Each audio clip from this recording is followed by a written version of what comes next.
Hello everyone. So today's topic is significance of mitosis and meiosis. Mitosis और meiosis का significance क्या होता है जब सेल डिवीजन होती है। जब सेल डिवीजन माइटोसिस के थ्रू होती है, न्यू सेल्स फॉर्म होते हैं और न्यू सेल्स फॉर्म होने की वजह से क्या होता है, जो बॉडी का साइज है वो ग्रो हो जाता है। ऑब्वियसली सेल्स फॉर्म हो रही है न्यू, तो बॉडी का साइज ग्रो होगा।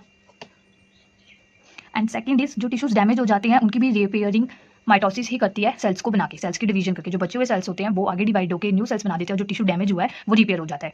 And other than it mitosis also helps in the replacement of old and dead cells. Sales dead हमारी स्किन के, यू कैन टेक एग्जांपल, जो एपिडर्मल सेल्स होते हैं हमारी स्किन के, जो वो बहुत ज़्यादा ओल्ड हो जाते हैं तो उनको रिप्लेस कर देते हैं थ्रू माइटोसिस। माइटोसिस हो जाती है, न्यू सेल्स आ जाते हैं और ओल्ड और डेड सेल्स रिप्लेस हो जाते हैं। And mitosis is a part of asexual reproduction because mitosis के अंदर सिर्फ वन पेरेंट इंक्लूड होता है, only one parent is included in mitosis. So this is known as the asexual reproduction. And क्योंकि asexual reproduction है तो जितने भी क्रोमोसोम्स नंबर होते हैं पेरेंट्स के अंदर, उतने ही जब डॉटर सेल फॉर्म होते हैं, जब टू डॉटर सेल्स फॉर्म होती हैं उनके अंदर भी क्रोमोसोम नंबर सेम रहते हैं। फॉर एग्जांपल अगर पेरेंट के अंदर 46 क्रोमोसोम्स हैं तो जो डॉटर सेल्स फॉर्म होंगी उनके अंदर भी 46 क्रोमोसोम्स ही होंगे। As compare to meiosis, meiosis के अंदर क्रोमोसोम्स के नंबर हाफ हो जाते हैं।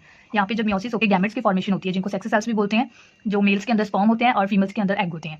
So when they are formed, जो क्रोमोसोम्स नंबर होते हैं वो हाफ हो जाते हैं। जो पेरेंट्स होते हैं 46 क्रोमोसोम होते हैं और जो उनकी दो डॉटर सेल्स फॉर्म होंगे they will be half 23 half होंगे। Okay. And one thing more in meiosis कि जब मैटरनल और पेरेंटल क्रोमोसोम्स सेपरेट होते हैं, let me explain you here. ये मैटरनल मीन्स मदर के और ये पैटर्नल मीन्स फादर के क्रोमोसोम्स हैं। जब ये दोनों, and these pairs are known as homologous pairs, क्योंकि ये दोनों मदर के हैं ये दोनों फादर के हैं, so they are the homologous pairs. और जब ये दोनों पेयर्स, जो इनका ये नॉन सिस्टर, देखो ये दोनों सिस्टर क्रोमेटिड्स हैं, आपस में कंबाइन है थ्रू सेंट्रोमियर, और इधर ये दोनों सिस्टर हैं। जब एक ये सिस्टर और एक ये सिस्टर, ये दोनों आपस में सिस्टर्स हैं और ये दोनों भी सिस्टर्स हैं, बट ये दोनों तो नॉन सिस्टर है ना। तो जब ये दोनों क्रॉसिंग ओवर करते हैं लाइक दिस, इसका एक पार्ट इधर है इसका एक पार्ट इधर है, जब इसका एक पार्ट और इसका एक पार्ट क्रॉसिंग ओवर करेंगे तो इनका क्रोमेटिन मटेरियल चेंज हो जाता है। मतलब जो इस, you can let me explain you here again.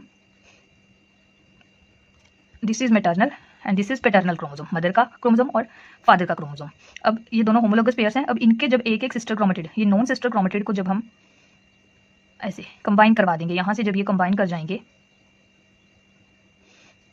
Like this, ये इस प्रोसेस को हम क्रॉसिंग ओवर बोलते हैं।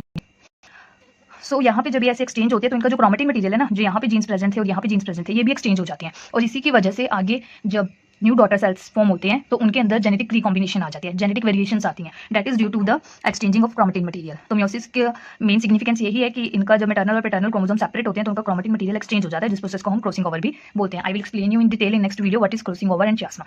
इस पॉइंट पे, जिस पॉइंट पे ये अटैच करते हैं, इसी को हम चियास्मा भी बोलते हैं। I hope you understand it nicely. Thank you.